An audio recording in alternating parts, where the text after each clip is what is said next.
Welcome to The Walking Dread. Whew, you guys have sent in some seriously creepy stuff this week. We've got excerpts. They detail this voyage. It didn't end so well, the voyage of Captain Torres and the submarine Calypso. We're going deep, folks. We're talking deep sea trenches, the darkest depths of the ocean, and something truly terrifying that's waiting down there. So buckle up and get ready for a chilling exploration of what went down. I've spent years studying fear, right, and folklore. I'm fascinated by the myths and legends, that come up around the things that humans just don't understand. And honestly, the story of the Calypso and whatever it ran into down there, well, it's deeply compelling. It taps into something very, very old, very primal. Absolutely, and that's exactly what we're going to do in this look at all this material you guys sent in, right? We're going to break down what happened to the Calypso step by step. We'll try to figure out what this creature was based on the text, this enormous thing. And we'll talk about the consequences. What lasting impact, if any, did Captain Torres' final act have? It's like a classic story, right? What happens when human ambition goes too far? When we mess with things that should probably stay buried. You hit the nail on the head. It's a theme you see over and over again in folklore, right? Across cultures, throughout history, there's always a price to pay when you cross certain lines, when you go after forbidden knowledge. The story of Captain Torres, it's a modern version of that same warning. So let's dive into the text, right back to the beginning. Captain Torres, she wasn't the type to believe in old sailor tales, sea monsters, krakens, leviathans. She thought it was all, well, just stories. This was a captain who wanted to explore, to push boundaries. And she had the Calypso, this incredibly advanced submarine. But then, almost right away, there's this strange blip on the sonar. Not a school of fish, not a whale, but something. Well, the text calls it vast. What do you make of that first sign of trouble? It's fascinating, isn't it? You've got Torres. She's a scientist at heart. She throws out folklore, and then, bam, her fancy technology picks up something that doesn't fit into anything science understands about the ocean. This vastness, it's not just big, it's something else entirely, something outside our knowledge. It's alien, Right. It hints that they're entering a place where human rules might not apply anymore. I see what you mean. Like the technology itself is running up against the limits of what we know about the ocean. And it gets even weirder, right? The text talks about this unnatural silence, all this deep sea sounds, the whales, everything.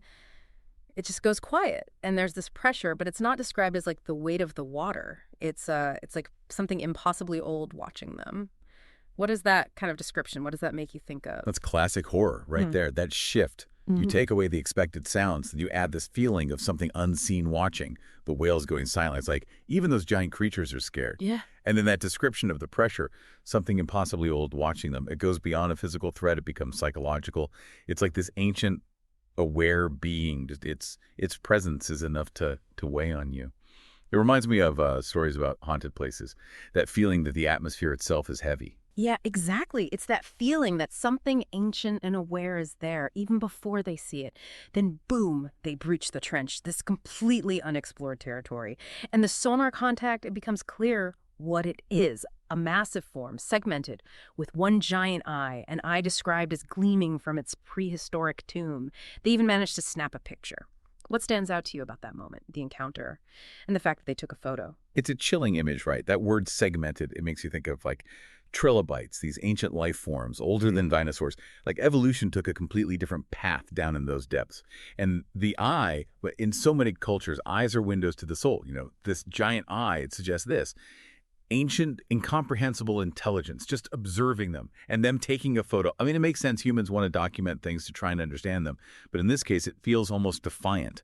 Like they think they can control or comprehend something so far beyond their experience. As you read on, you realize that picture. It's proofs, but it's also a premonition of what's to come.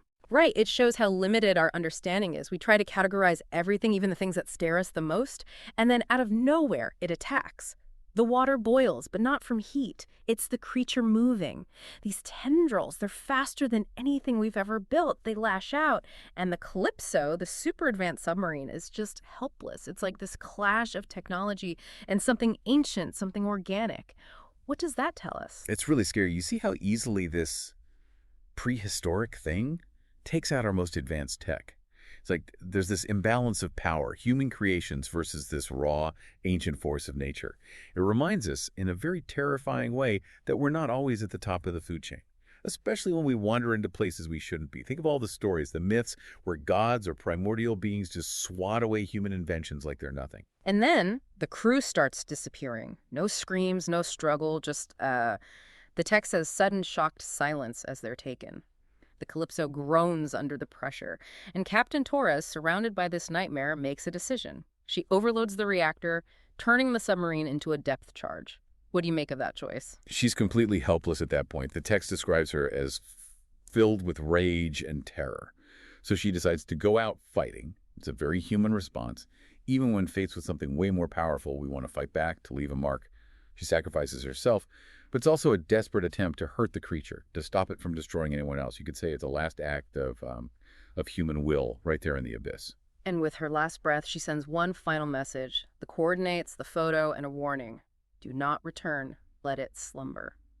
It's powerful, right? It's a scientific record, but also a primal plea. What's the message, the real takeaway?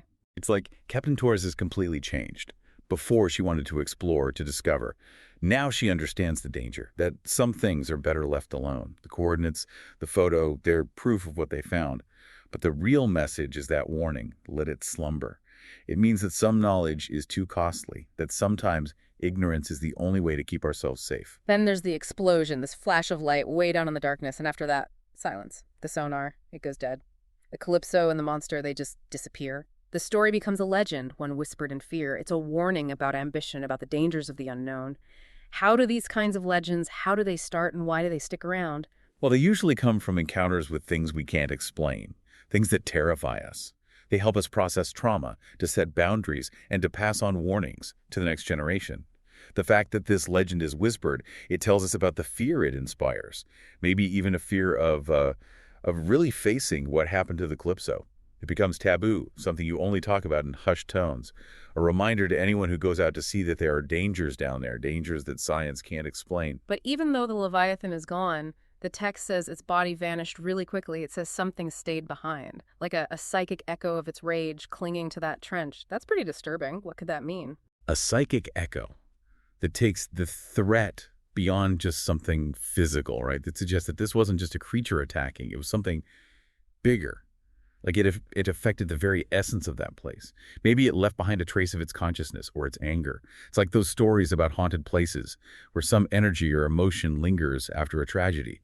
So even if the creature is asleep or dead, the consequences of waking it up, they remain. That whole area is dangerous now. Which is probably why the Navy declared the area off limits. Officially, they said it was because of seismic anomalies, but we all know the real reason is much scarier.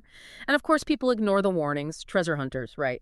They go missing, every single one. Like the ocean itself is protecting this forbidden zone. Right? The seismic anomalies, that's the official story.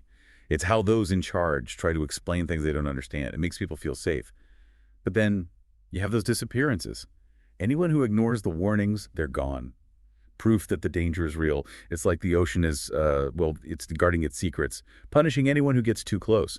It tells us that some places are just inherently dangerous, filled with power we can't control. So the legend changes. It's not just about a monster anymore. It's about the price you pay for waking it up. Sailors talk about a haunted patch of sea where compasses spin and you feel this chilling presence. The fear shifts from the creature to the act of disturbing it. Why is that shift so important? Because it shows a deeper understanding of the real danger. The monster is scary, sure, but the real threat is waking it up in the first place. It becomes a story about respecting boundaries, about not messing with forces beyond our understanding. And those details, the spinning compass, the cold feeling, it's like the whole place is haunted, tainted by what happened there. The text ends by saying that what Torres did, it didn't destroy the Leviathan, it just calmed it down enough to go back to sleep. Her legacy isn't one of, statues and ceremonies. It's a stretch of ocean that everyone avoids because of, pure terror. That's a kind of heroism, but a pretty dark one. It's sad, isn't it? She saved others, but no one celebrates her. They fear what she encountered. It just shows how powerful that creature was, the consequences of disturbing it. What she left behind is an empty space on the map, a silent reminder of the terror below. No one puts up plaques for her. She's remembered in the dread of the sailors, the people who make their living on the sea. So the Leviathan sleeps, but its anger is still out there. That desperate act, turning the Calypso into a bomb, it left a warning etched into the ocean itself. Some things, no matter how fascinating or mysterious, we should never disturb. Absolutely. This story, this account of the Calypso, it reminds us of how vast and mysterious our planet is, that there are things out there we can't even imagine. And it tells us to be careful about how far we push, to respect the ancient rhythms and secrets of the natural world. After going on this journey into the abyss with the Calypso, what do you think? Humans, we always want to explore the unknown, even when we get warnings like this. Is it ever worth it? Can the thrill of discovery justify the risk of waking up something we can't even begin to understand? That's it for our exploration of the Calypso here on The Walking Dread. Thanks for listening, and thank you for sharing this incredibly disturbing story with us. What are your thoughts? Have you heard any similar stories about the things that lurk in the deep? Let us know. And don't forget to rate and follow The Walking Dread for more explorations of the chilling and unknown. Until next time, sleep well, if you can.